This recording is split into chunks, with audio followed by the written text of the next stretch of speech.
एक ब्राह्मण थे तो तीर्थ यात्रा करना चाहते थे। उनके लड़के थे पर उनकी ज्यादा आज्ञा नहीं पालन करते थे, तो सोचा कि बूढ़ा अकेले तीर्थ यात्रा कैसे कर पाऊंगा। तो एक गरीब ब्राह्मण का लड़का था, उससे कहा कि भैया तू इधर उधर नौकरी के लिए भटकता, अगर तू मुझे तीर्थ यात्रा करवा दे तो मैं तेरे खान पान की व्यवस्था और धनराशि भी दे दूंगा। ब्राह्मण ने कहा चलो अच्छा है, आपके साथ तीर्थों का भी दर्शन होगा।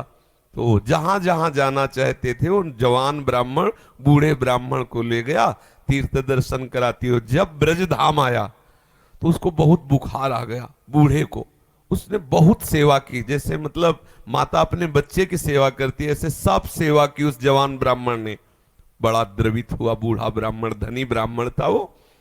तो गोपाल जी के दर्शन जब करने गया तो उसने कहा बेटा तुमने बहुत सेवा की है, तुम्हें क्या दे सकता हूं। मेरे एक बेटी है, बहुत सुंदर है बेटी और बहुत धन संपत्ति है, मैं तुम्हें दूंगा। बोले देखो बाबा तुम तो यहां बोल रहे हो, घर में तुम्हारे जवान लड़के हैं, हमारी पिटाई करेंगे। बोले हम गोपाल जी को साक्षी करके कहते हैं कि अपनी बेटी का ब्याह तुम्हारे से करवा दूंगा और संपत्ति भी दूंगा। बात हो गई। तीर्थ यात्रा करवा के जब घर पहुंचा तो बूढ़े की हिम्मत नहीं कि बात कर सके लड़कों के सामने, क्योंकि बेचारा गरीब ब्राह्मण का लड़का। महीना भर सोचता रहा कि कभी ना कभी तो सूचना दे, वो तो सूचना ही नहीं। तो घर गया उनके और बोला देखो बाबा आपने कहा था कि तुम्हारा, तो लड़कों ने धक्का लगाया और दो चार थप्पड़ लगाए कि तेरी सामर्थ्य क्या है कि तू मेरी बहन से ब्याह करने की बात सोच सके। बोले नहीं बाबा ने कहा था। अब लड़कों की वो स्वरूप देख करके बाबा बदल गए। उनका हमें नहीं याद है कि हमने कुछ कहा था। अब उसने कहा अरे नहीं तुमने तो गोपाल जी के सामने कहा था। लोगों का हमें याद ही नहीं कि हमने तुमसे कुछ कहा है।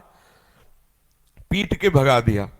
अब उस लड़के को इस बात का बुरा लगा कि तीर्थ यात्रा करके आया और कह रहा कि मुझे याद नहीं है। अब मैं अपनी तरफ से तो कहा नहीं था ब्याह करने की, और इसने हमारा अपमान भी करवाया, अब तो ब्याह करके ही रहेंगे। उसके जिद चढ़ गई। उसने पंचायत बुलाई और पंचायत में कहा कि इसने हमें तीर्थ यात्रा के लिए प्रेरित किया, तीर्थ यात्रा ले गया, मैंने इसकी सब सेवा की, इसने ठाकुर जी के सामने मेरे ब्याह की बात कही। तो बोले कोई और गवाही दो तब बात बनेगी। बोले गवाही में तो केवल हम ही और ये बुढ़ा और ठाकुर जी थे। तो बोले अब भाई गवाही तो दो में क्या, तुम जो कह रहे हो कि इन्होंने कहा वो कह रहे नहीं कहा, तो तीसरा चाहिए। वो तीसरे में तो ठाकुर जी थे। तो बोले अगर गवाही दे दें तो ब्याह हम जबरदस्ती करवा देंगे। पंचायत पहले लगती थी गांव में, जैसे होता है ना न्यायालय, तो छोटा मोटा न्यायालय समझो गांव का। पंच लोग जो निर्णय कर देते थे फिर वही होता था। तो बुढ़े से कहा तो बुढ़ा राजी हो गया, क्योंकि उसे पता था गोपाल जी थोड़ी आएंगे। उसने कहा अगर गोपाल जी कह दें पंचों के बीच में आके कि हाँ हमारे सामने ब्याह की बात हुई थी, तो अब किसी की बात नहीं मानेंगे, हम ब्याह कर देंगे। लड़के भी राजी हो गए, क्योंकि सबको पता था कि कोई ठाकुर जी मूर्ति थोड़ी चल के आएगी। और उसने मूर्ति नहीं माना था, उसने साक्षात ठाकुर जी माना था। आया वृंदावन और ठाकुर जी का शयन हो गया था। अब वहां से अब वो बहुत परेशान कि अब कल तक हम रुके फिर ठाकुर जी से बात करें, तो ऐसा। अब दरवाजा बंद थे, खटखटाया, क्योंकि उसके लिए मूर्ति थोड़ी है। और कहा सुनो गोपाल जी, हम तुमसे ये पूछने आए कि वो जो वृद्ध ब्राह्मण था उसने कहा था कि नहीं तुम्हारे सामने ब्याह की बात। दो चार बार आवाज लगाई तो वहां से तो कोई उत्तर नहीं आया।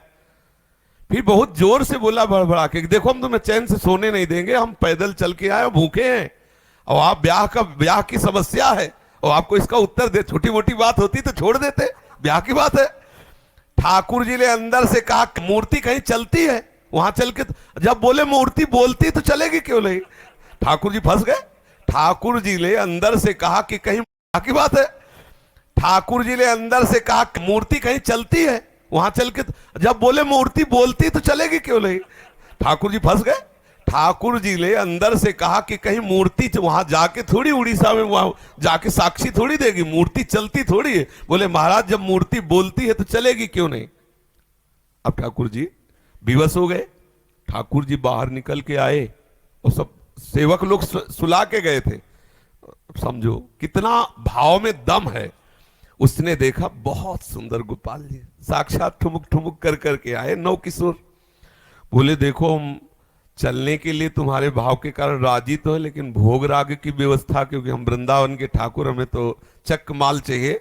हमको चना चवेना में तो रुकने वाले हैं नहीं, रबड़ी गुलाब जामुन ये सब चक चाहिए।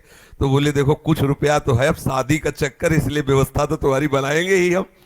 तो बोले कैसे चलोगे? बोले चलेंगे तो हम पैदल ही, आगे आगे तुम चलना, पीछे पीछे हम चलेंगे, थोड़ी थोड़ी देर में कुछ भोग लिए रहना, हमको भोग लगा देना। बोले अब हम चले और तुम आ रहे हो कि नहीं आ रहे हो ये मुझे कैसे पता चलेगा? बोले नूपुरों की ध्वनि तुम्हें सुनाई देगी, अगर पीछे मुड़ के देख लिया तो जहां से मुड़ोगे वही हम खड़े हो जाएंगे, आगे नहीं चलेंगे। बात तय हो गई, चल दिए ठाकुर जी। अब आप देखो क्या मूर्ति है। अब वो बीच बीच में भोग लगाता हुआ जब अपने गांव के नजदीक पहुंचा तो सोचा केवल नूपुरे बज रहे हैं कि आ भी रहे हैं। मुड़ के देखा तो ठाकुर जी खड़े। बोले चलो, बोले अब नहीं, अब सबको लिवा के यहीं लाओ, क्योंकि हमारा तुम्हारा वादा था। तो बोले कोई बात। गांव में दौड़ता हुआ गया, सबसे हल्ला मचा, वृंदावन के ठाकुर पधारे साक्षी देने के लिए। अब तो भीड़ इकट्ठा हो, साक्षात ठाकुर।